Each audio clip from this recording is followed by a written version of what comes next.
Hi, I'm David with EV World News. We're talking about electric vehicles, green energy, and the stock markets.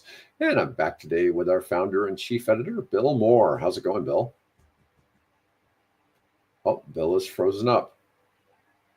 Bill has audio issues. We don't hear Well, Bill at all. no, There we are. I was hearing the intro music. Oh, interesting. Maybe it's not like we haven't had some. Yeah, Technical glitches. yeah. Bill, I feel you're glitching a little bit. Now we're frozen.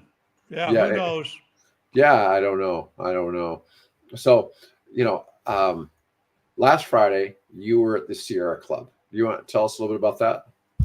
Yes, so the local Omaha Sierra Club, in cooperation with Creighton University here in town, we had a electric vehicle showcase. We had, of course, my Bolt there. We had a number of older Nissan Leafs, but the event was anchored. We had a Mustang there, Mach-E. The event was anchored on one side by a Volkswagen Buzz, and at the other end by a Ford F-150 Lightning, which was really interesting because he drove in from Seward, Nebraska. He's a Oh, farmer out there who just apparently, well, he had just moved back to the farm and he needed some kind of a transportation, and so he decided to go with the Lightning. So he had some interesting demonstrations there. He had a bunch of stuff plugged in. I didn't realize that the Lightning up under the frunk, it's mhm. got four 110-volt outlets there that you can Oh, plug stuff into, besides the one in the back that'll handle even 220 voltage, like a big chop saw and things like that. So it's pretty well equipped if you want to power things, with just that battery in it. So yeah, so it was a lot of fun. We even had, this was done during a mass for St. John, apparently. And so after the mass, the priest came out and blessed all of our electric vehicles, which was kind of cool. So, in Omaha, most electric vehicles are blessed by a Hindu priest. They throw turmeric on. They throw a oh, little turmeric really? on the dash. Yeah. Oh, I did. If I did. if you go to the Hindu temple, it's full of Teslas. Oh, is it? Okay. Yeah, yeah. They're the big EV adopters in our market. Yeah, Yeah. yeah, I could see. In There's a lot fact, of market penetration there. we just went over and got our COVID and flu shots over at the local Walgreens. And so a lady parked out front in her Tesla, I'm guessing was a Model 3. And Mhm. she walked in and I said, thank you. And she said, for what? I said, for driving electric. Yeah, well, no one knows. No one knows. So the event was good. I mean, it was right next to the church. It was kind of out of the main part of the campus. So, we had a fair number of students who ditched class, their environmental justice class. Yeah, They could come. They got credit for coming to the event and looking at the cars and talking to the owners. So, nice. Your discussion about the farmer from Seward. To me, electric pickup trucks have tremendous use case for these remote farmers. oh Because for yeah, starters, they have electricity at the house, right? And yep, it'd be a good place to have solar power. But you see all these like big supersized like F-250 type class where they have an extra gas tank in the bed of the right. truck and all that because they live 50 miles from a gas station. Well, with an electric, you got gas station right at home. I mean, it makes no sense to be having to drive somewhere to get fuel when you could It's just right work it there. overnight. Yeah, you your income is dependent upon that sunshine. What do you grow? What powers your growth? yeah. Right? Well, the Sunlight. yeah. I'm just saying it probably saves him 3 or 4 hours a day every week or two. Yeah. Just in time he got back. So over the course of a month, he probably recaptured a whole day of just wasting time driving to get fuel. Just to go get fuel. Now, the interesting, of course, well, there are tractors now starting to appear that are electric as well. The interesting thing, just this morning, I watched a YouTube video that measured the amount of sun. What's the best way to do solar, right?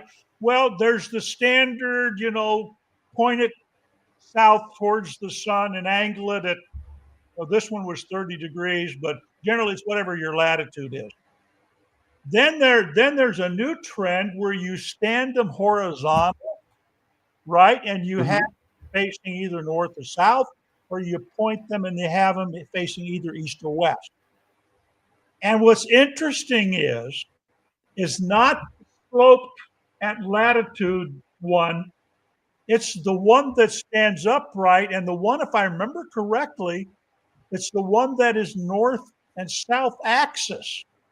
Actually generates more energy, something like 15 to 20% more energy than the normal typical sloped panel. And of course, the case that he's making is if you're going to put solar out in your field, and a lot of farmers are starting to discover that they can have a second crop. Not if they put them on these upper raised things, they can have cattle under, sheep under them, whatever. But you can actually, if you stand them up like a fence and you orient them right, you can actually have all kinds of row crops and things between those and still be generating power, more so on an annual basis than if you had those typical, what we would consider, mounted, at an angle to face the Optimus sun angle through the year. Fascinating. So yeah, if he, if the farmer out in Seward decides to seriously get into solar and keep his row crops, put the panels up and face them vertically. Fascinating. We should call this EV Nebraska. EV Nebraska, absolutely. Anyways, so I was at Earthstock speaking last week, and I spoke on electric vehicles. So it was a 4-day event in Santa Monica, California, and there was all kinds of discussions on different topics, but it was a lot more than just energy. Okay, right. I mean, there was everything. There was music. There was people talking about sacred medicines, and there was a lot of indigenous people there, from whether they be from the United States or other countries, and discussing. Sounds like an interesting event. Yeah, it was. And most of my discussion was a mix of talking about fallacies in EVs, but also it was a lot about nuclear. So a lot of discussions. The person who was the moderator was one of the original founders of Earth Day. Oh, okay. So you've heard me talk about this Professor Alan Shatner, but he's also an advisor on my nuclear business too. So he's kind of in that. And from a guy who was anti-nuclear, he's now trying to convince Hawaii to go nuclear. So, I mean, but there's a lot of changes that have happened in that space. So it's really interesting to see the distance. One of the big topics of discussion was decentralized communities. And obviously, solar, battery storage, alternative energy, for nuclear to be in a decentralized community, you really have to have a fairly big community. And when I'm talking 10 megawatt reactor, we're talking about 10,000 homes. That's a pretty big decentralized community, right? But, you see the idea of solar, wind, septic, wells, all these different ideas for, taking care of not being connected to a local utility company. It was interesting discussions. And so there's a lot of talk about different ideas in that space. But, like in the nuclear space, I've had real estate developers wanting to build decentralized communities, but their intention was to use all of the power from the reactor, not just for residences, but to have some type of manufacturing or some type of industry there that's going to actually use the power. Well, what they do in Iceland with all their geothermal is they actually pipe that, and they use that not only to heat the homes in the wintertime, and to run, generators and things like that. But they also use it to heat the streets and the driveways. Oh, interesting. So Right. they're not iced over. Right. So they're not iced over, covered up. So you've always got clear streets and you've got clear driveways and sidewalks. That's interesting. I'm wonder. It makes me wonder how they managed to generate all of that heat transmission to. Well, they have geothermal wells outside of Reykjavik, and they got big pipes that run from the geothermal plant over into Reykjavik, and then they, subdivide it out into the community that way. That's really fascinating. Yeah, it is. All right. Well, we'll go ahead and we'll get to our first article today. Chinese EV giant BYD sees UK sales soar by 880%. So that's almost a 9x increase over the previous year. Yeah. Yeah. Now, BYD. Now, our local Berkshire Hathaway divested their ownership, but they've been owners in BYD for like 14 years or something like that. Yeah. They sold off their ownership earlier this year. Back about 2002, I think. And they were actually here in town. They attended the Berkshire Hathaway shareholder meeting. The founder was there. Wang something. I'm sorry. I'm terrible on Chinese names. But anyway, the founder was there along with Warren Buffett. And I actually got to meet them. Nice. Had my photograph taken. So they've been involved with, and they brought the following year, they brought one of their buses over. And then I got to meet the lady who's sort of the English language representative for the company, Stella Lee. Got to interview her. So they've had although I think Berkshire still, I think, has a small share. I don't think they sold them all off, but they got rid of a significant share of their holdings in the company.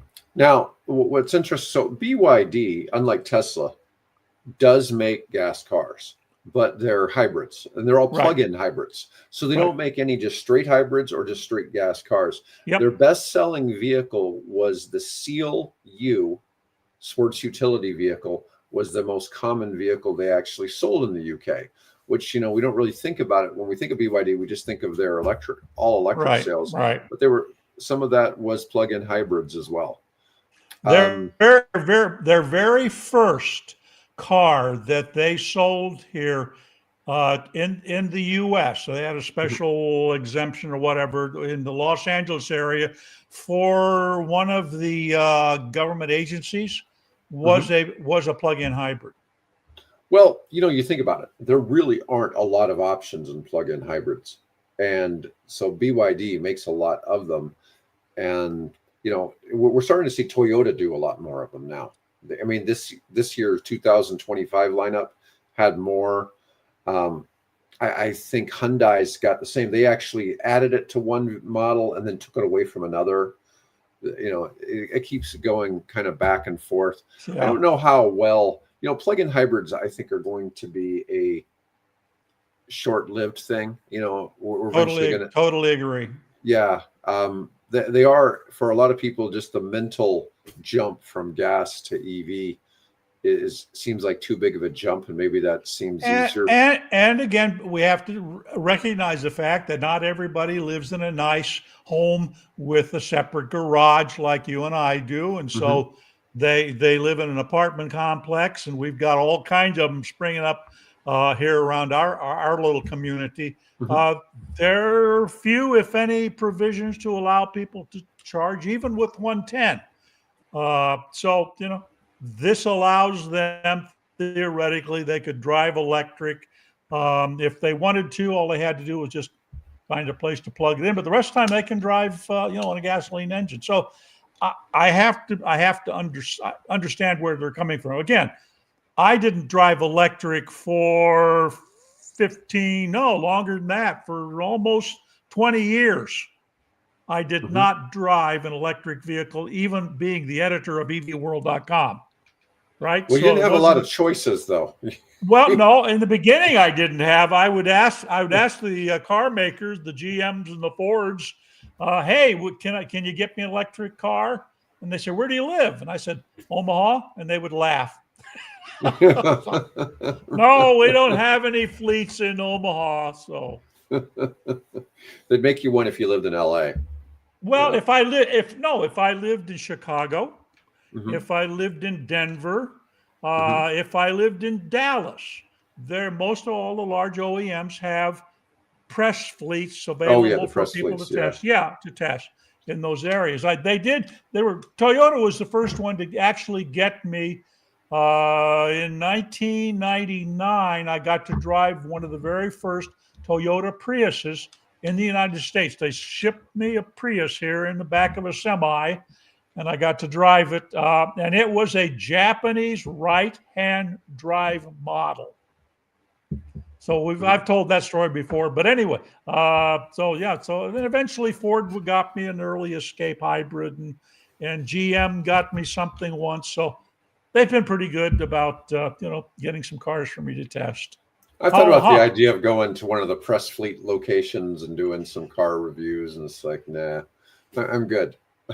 Yeah, yeah. Okay, so I want to talk about something a little different. So there was apparently just an earthquake a few days ago in the Philippines, and when that happened, BYD put out, and this was BYD in the Philippines put out this. I'm going Okay. to share this because I think this is worth um, discussing, because we talk about V2G and different topics and things like that, and Bobby will like this. Bobby's which I don't know if I can make this any bigger. um, there we go, I got it a little bit bigger. So BYD Cebu's in the Philippines, a Right. 6.7 magnitude earthquake with its epicenter in Bogo City struck around 150 kilometers north of Cebu City. It's still dark and extended damage remains unclear. We stand ready to help. Our BYD units, equipped with vehicle-to-load technology, prepared to provide emergency power assistance in affected areas. We can drive to communities in need, supply electricity for essential devices, and remain on site until battery capacity allows us to recharge in the nearest town with available power. We are now gathering our team and units to be on standby. If the community needs assistance, please let us know how we can help. And that was just, Yep. The BYD company offering to send employees and electric cars to where it was, and using the batteries on the cars to power emergency equipment. And we've Yep. seen this with some of the things that have happened in California, where people, Tesla is a And big thing with that.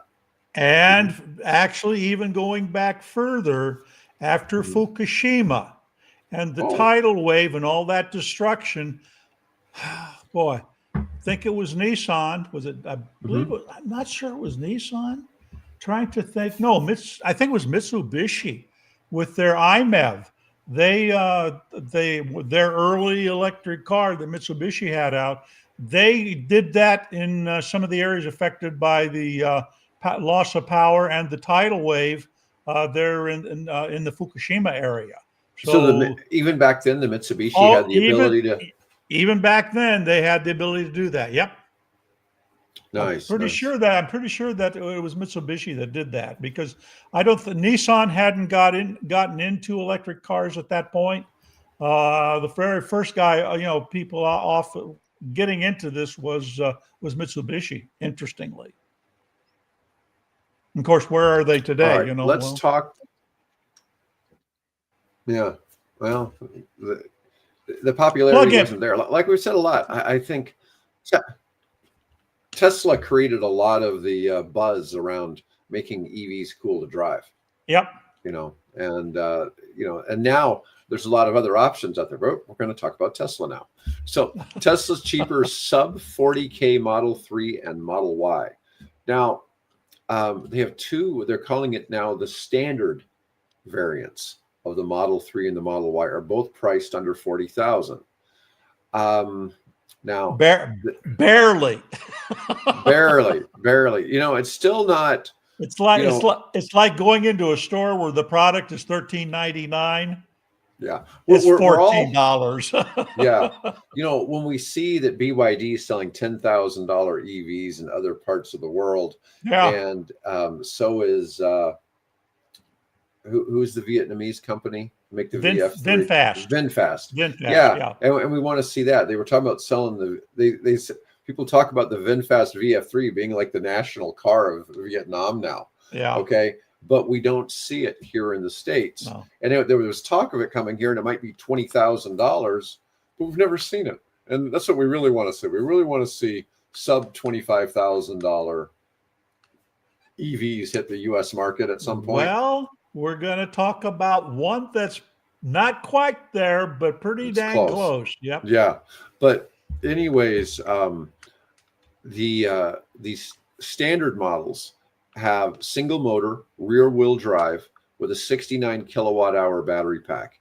It's about 320 miles of range, Yeah. so it's still a 300-mile vehicle. Still 300-mile car. Yep. The Model 3 Standard still hits 0 to 60 in 5.8, which is still faster than most. Pretty fast, and you really don't need cars. that. Yeah. You really don't need that. Just for showing off, basically, what it's there for. The Model Y Standard is only 0 to 60 in 6.8. That's about the same as a 300 horsepower SUV. Okay. You know, top speed for both is capped at 125.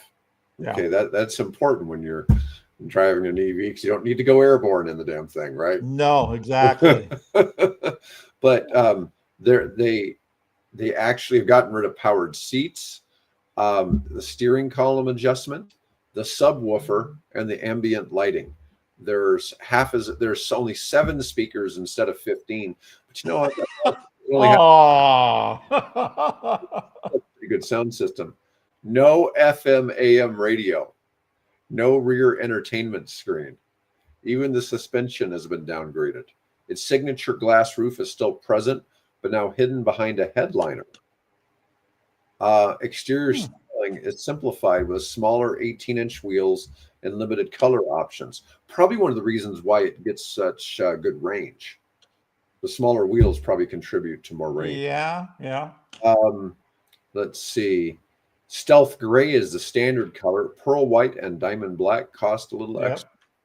But it still has the option of full self-driving.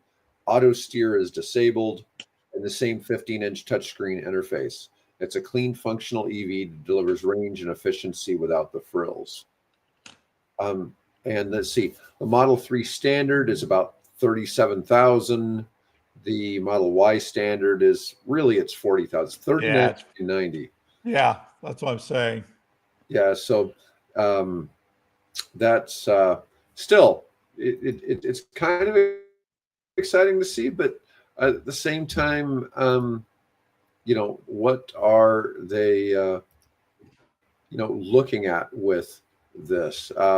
There was a Reuters article talking about how does that compare to other vehicles, and it makes them cheaper than an ID4.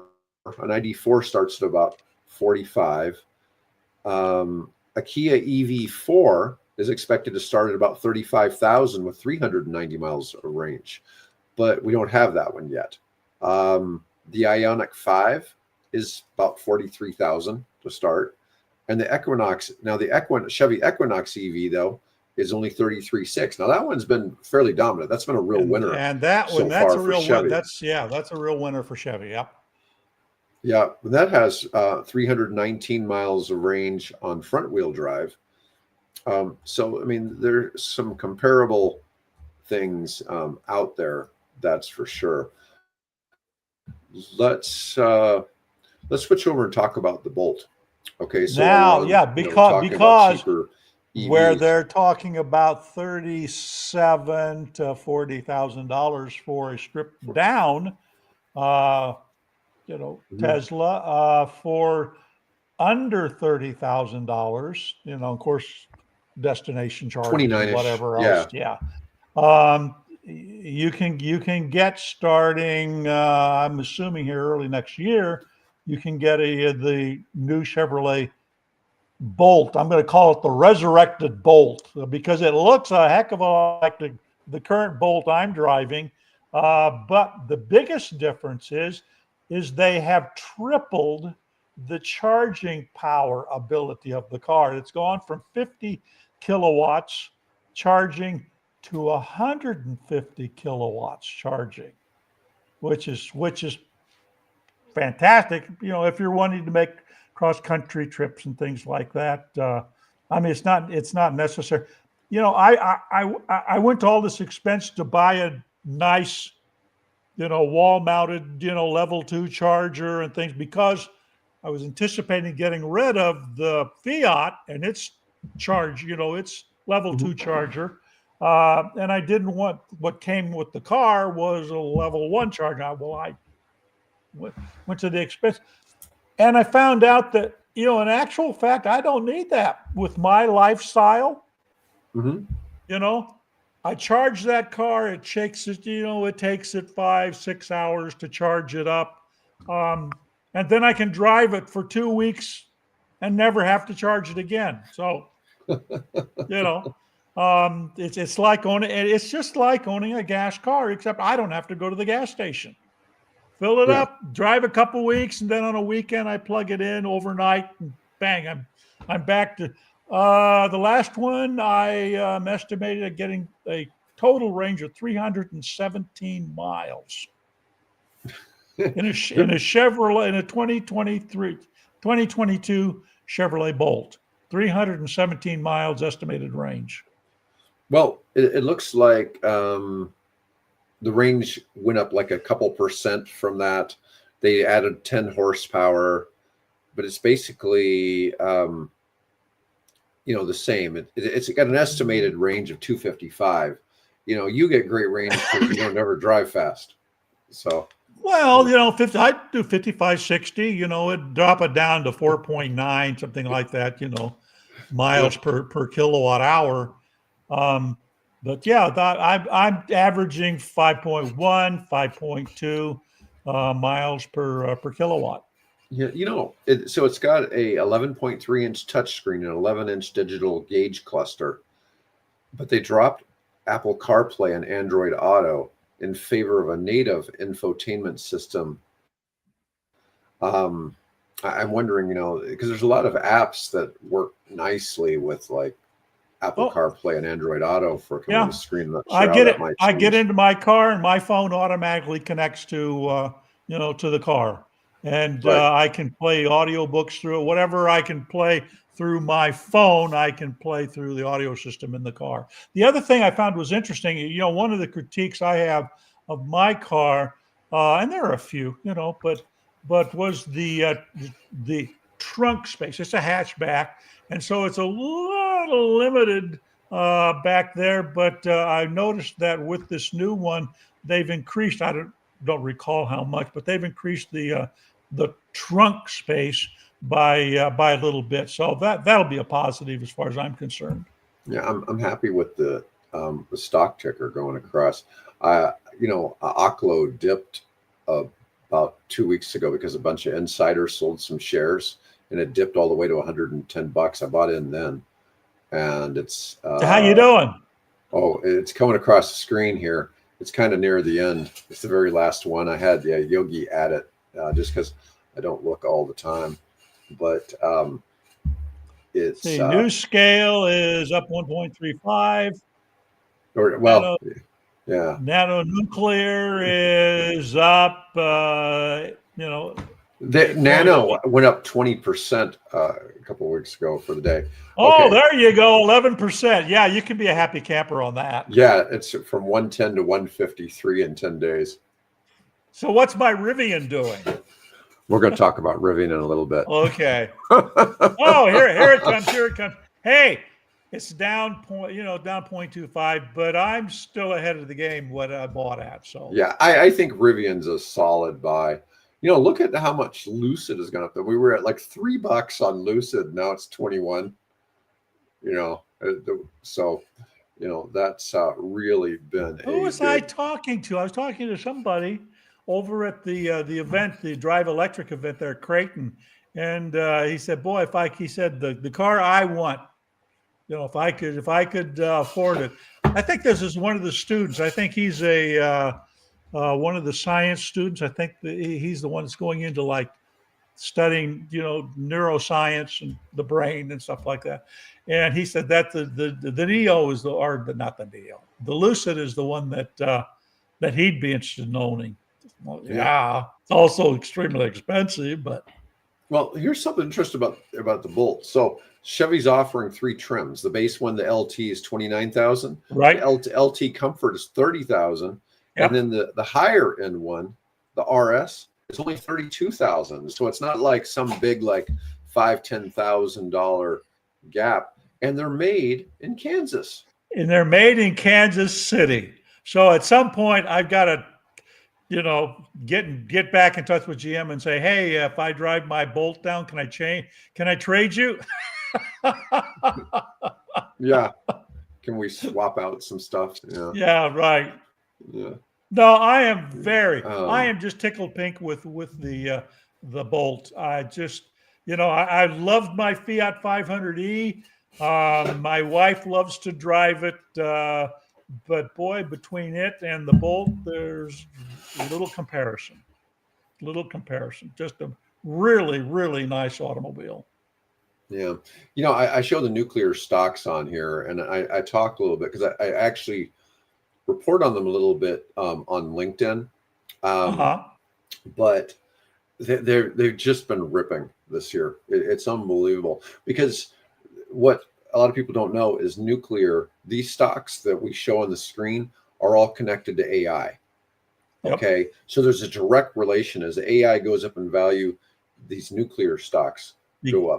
Because they, that was a thing that nobody anticipated. Right. It's almost like a black swan in a way. We were Well, sort of playing along at what we thought growth would be and things, and then this whole AI. I mean, I use it all the time now. I'm sorry, and I know it probably need to have everything in my yard covered with solar panels just to make up for it. Well, despite some of the stupid crap the current Secretary of Energy has said, You're showing your politics. He is on the board of Oklo, okay? Wow. And the Trump administration, while they've been crapping on green energy, on wind and solar, and saying some just bizarre stuff about it, they obviously don't watch EV World to know what's really going on. No, they do not. But I'm glad. Yeah, otherwise we might be on somebody's enemies list. So there you go. Let's keep a low profile. Yeah, there you go. But on the flip side, they are very pro-nuclear, and Trump's done a lot of things to try to straighten out, processes. It's not like the NRC isn't regulating things. The Department of Energy aren't regulating things. They've just made it so that if you're trying to do something, there's no sense in investing in nuclear, because they're going to drag it out for 10 or 20 years. And they should be able to come up with some kind of reasonable decisions on things within a year. They're hoping to get that process down from 10 years to 18 months. Yeah. I mean, does that sound like you're rushing anything at 18 months? I don't think so. Now, and putting that together with, with AI now, that there's no reason why a lot of those things should take as long as they do. I asked questions of AI. I asked it a really interesting question today, because I came across an article in the Jerusalem Post, critical of Greta Thunberg, right? Mm-hmm. And she was part of this Gaza flotilla, and they were commenting about, well, here's this little environmentalist who doesn't think about all of the carbon she's emitting while sailing on those boats to Gaza, right? And so I asked AI, I asked ChatGPT, how much CO2 is being expended in the destruction of Gaza? And it thought for a long time, and it was doing all this analysis. There ain't no comparison. There's no comparison between the little bit of, the hundreds or maybe, 1,000 tons or so of CO2 emitted by those boats compared to the amount of CO2 that was directly or indirectly created from the destruction of Gaza.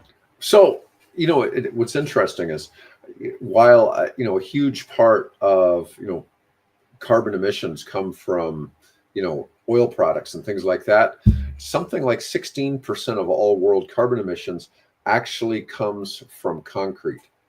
Oh, yeah. Yeah. And it's very, so I wonder, when a building gets destroyed, is it emitting additional, that's difficult to know, but that is kind of a weird argument. Now, when I was out in California this past weekend, I was attending a nuclear symposium at Caltech on Saturday. Oh, okay. Yeah, well, and it turned out the topic was fusion. And I came in and I talked to the moderator for the event, and they had seen, my name come up on the thing, and they said, we should have had you on the panel, and if we'd known you were coming. But it was interesting because there was people who asked questions, but the people they had on stage were all scientists. So these were PhDs. The CEO of TAE Systems, a lady named Tammy Ma, who's a PhD that is at Livermore Labs, and she's one of the leading scientists in fusion. Anyways, that'd be interesting. It was really interesting to hear the discussion on fusion. And so at the Livermore Labs, they've successfully done, in 3 years, 10 fusion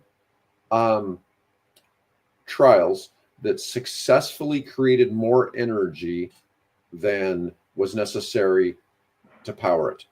So they've done this. So we've got into a positive situation now. Yeah. So and TAE has done the same thing. There's another company called Commonwealth Fusion. They've also managed to create more energy. But she was saying they've done this now successfully 10 times in 3 years. I'm under the impression they run the system. It's this huge laser system that hits a tiny molecule of deuterium and tritium, fuses them together. And I think they try this every day, and they've successfully done it 10 times. Now, she said to do it commercially, it requires 10 hertz. Now, what that means is it has to occur 10 times per second. So they have to go from 10 times in 3 years to 10 times per second to make a fusion commercially viable. Right. Okay. So that is a massive exponential increase. Will they figure it out how to do it? Absolutely. It'll happen. Just when? That's always the big question. So that was really interesting to be there with these experts in fusion. But it was interesting because the people in the audience asked some questions that after the event was over, I went and I gave them the actual answers to their questions, because they weren't questions you would ask the scientists. Right. They were asking things like, how do you determine where to site one of these? Well, that's a completely different conversation. Different from the absolutely. Yeah. And I may get some remote guest lecture opportunities at some California universities as a result of that. So, so that was and of course you're telling them that not only do you represent nuclear, but you're the host and producer of EV World News for evworld.com.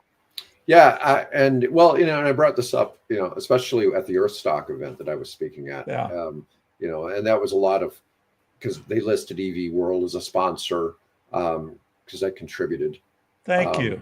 Yes. And anyways, there's more to come from that. So the Earthstock was a first-time event, and there's going to be media that I've been talked to about some opportunities on Roku and some other things with, future things down the line. Cool. Going to that. Yeah. So that was good. But anyways, here, let's have some crappy news about Tesla. So the Tesla Optimus sort of, originally there was this talk about having 10,000 Optimus robots running around Tesla facilities, building cars and doing different stuff by the end of this year. And apparently that has changed to some degree. I'm not sure what exactly is going on, but apparently those plans were ditched during the summer. They'd be useful for doing things by the end of the year. Seems to be another missed promise from Musk. We'll wait a Yeah. few more months to confirm that. Word on the street, though, is that Musk plans on having a dancing troupe of Optimus bots at the upcoming Tesla annual meeting. Well, we'll see where that really goes. Yeah. Do you know what was? I think it was the Tesla that they were teaching it how to fight kung fu. Yeah. Oh, I saw that. I saw Yes. that. The guy. Yeah. Yeah. Yeah. It was doing all right. Yeah. That was it was entertaining kind of to watch Yeah. that guy doing that. Although Um, if I were betting, I would go with guys like either Boston Dynamics or what is it, Figure, the new Figure bot. Um, mhm. they just seems to be ahead of where the Musk projects are. It could be. I mean, you look at the Boston Dynamics stuff that Yeah. they've developed, and it's really getting Of course, pretty awesome. those are what they're generally able to do. four-legged, so there's a difference there between that and a bipedal robot. But Right. No, I get that.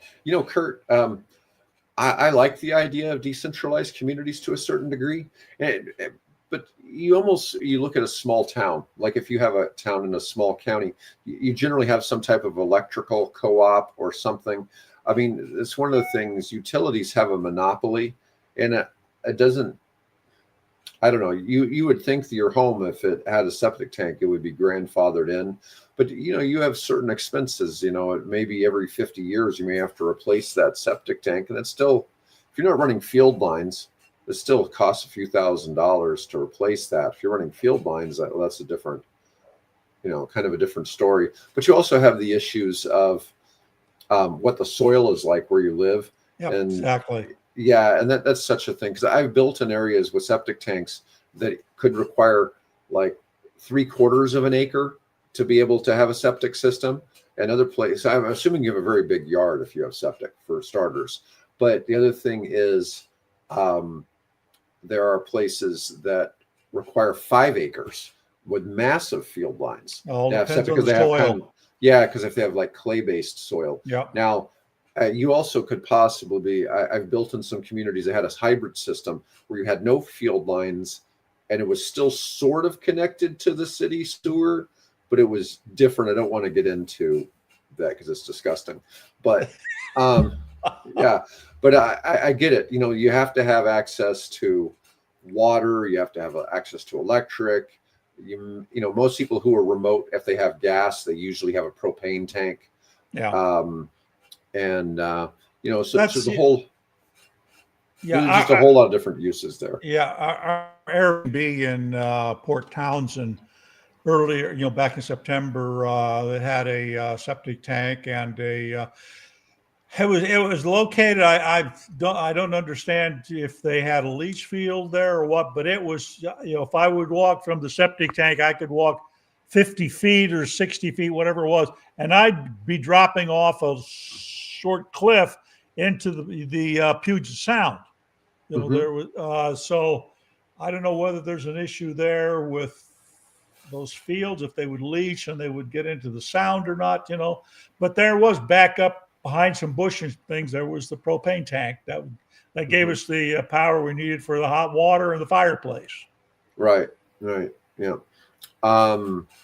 Let's see here.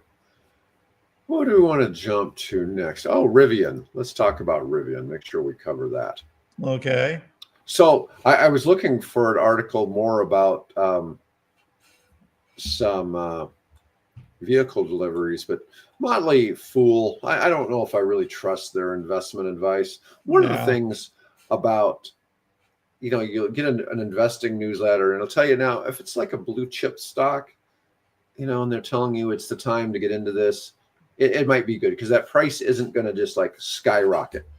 But a lot of the stuff we deal with, the stuff we have coming across the screen, look at Ford Motor coming across. Okay, so Ford Motor's down 1% today. That's 13 cents. But it's almost always somewhere between $10 and $12. It still goes up in value, but it goes up slowly, consistently.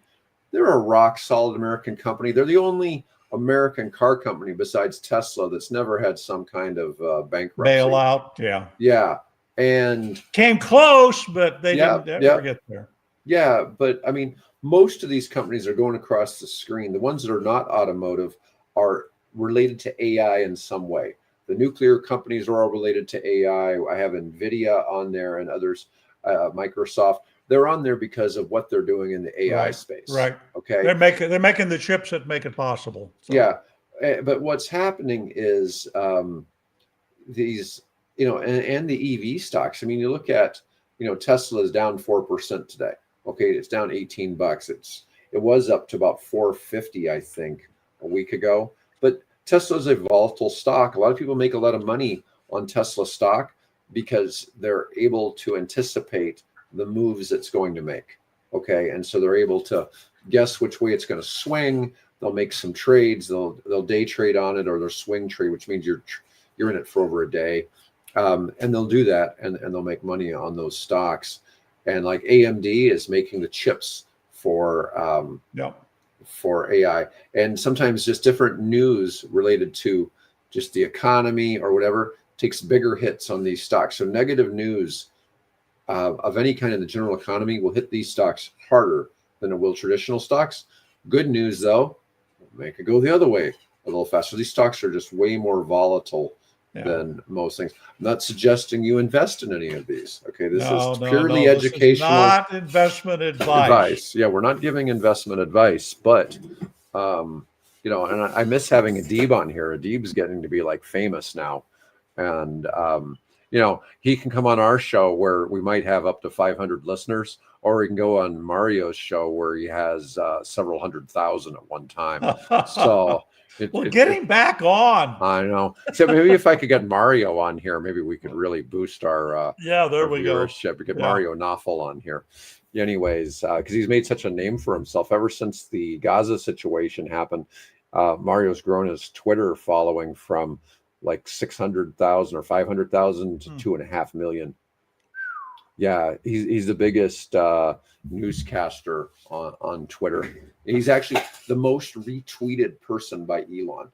He gets almost 500 retweets a year from Elon Musk. Wow. Yeah.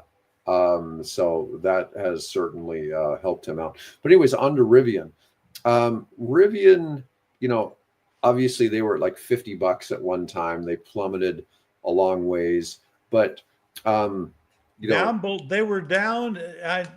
They may have even briefly dipped below 9. Yeah, and we have it here on the screen where it's at currently, but they've just got so many good things. Yeah, they got so many good things. I think that it's a solid one because they're definitely going to get their R2 and R3 production up, and they are supposedly working on the R4. Yes, a new model. Yeah. What's funny is in the Motley Fool article, they say that to achieve profitability, a car maker needs to be making 100,000 cars a year. Remember when we had your friend Jigger Shaw on here? Right. That he said 400,000 cars a year was what it really takes to make it in the automotive space. Yeah. And so he's not so hopeful about Lucid and Rivian. Whereas Tesla managed to get into the millions of cars a year. But I think Rivian's got what it takes, and especially when you figure how much Jeff Bezos has into it, and Volkswagen. That Volkswagen, you have engaged with it. Yep. Yeah. And speaking of Jeff Bezos, I've got an interesting little snippet that I found on LinkedIn today, and let's see. 10 plus years, but I bet it's not more than 20 years. We're going to start building these giant gigawatt data centers in space. So these giant training clusters, those will be better built in space because we have solar power there 24/7, and the solar power there are no clouds and no rain, no weather. So you can build. We will be able to beat the cost of terrestrial data centers in space in the next couple of decades. And so space will end up being one of the places that keeps making Earth better. It already has happened with weather satellites. It's already happened with communication satellites. The next step is going to be data centers and then other kinds of manufacturing. Just don't put them in low synchronous or in low Earth orbit, because I've heard that the space is, what is this, Starlink? Apparently is having its satellites starting to fall out of orbit on a fairly regular basis. Oh, that's not good. No. No, the idea is that in space, like the space station has 24-hour access to solar power. Yep. Yeah, and it doesn't need air conditioning. It's cold enough in space to keep the computers keep the computers cool. Yep. Yeah. So let's see. The problem, of course, will be the speed latency. I don't know how I don't know, the further out you get, right, the more stable your orbit becomes, which is what's, Starlink's learning. So what's the latency time between sending up and sending back that data? So I don't know how that'll be handled. Yeah. Well, I'm sorry. I've got we've run out of time, but I had 5 more articles. And hey, Bobby, I was down in Tampa for a couple of days this week. That's why we didn't do the show. But anyways, we'll be back on Tuesday. Some of these still be relevant. We can talk about electric planes next week. We'll be picking up the story then, right? Yeah, Bill, remind me, we need to cover electric aircraft again. Electric aircraft, yep. Yeah. Anyways, great, folks. Thanks so much for watching today, and we'll be back next week.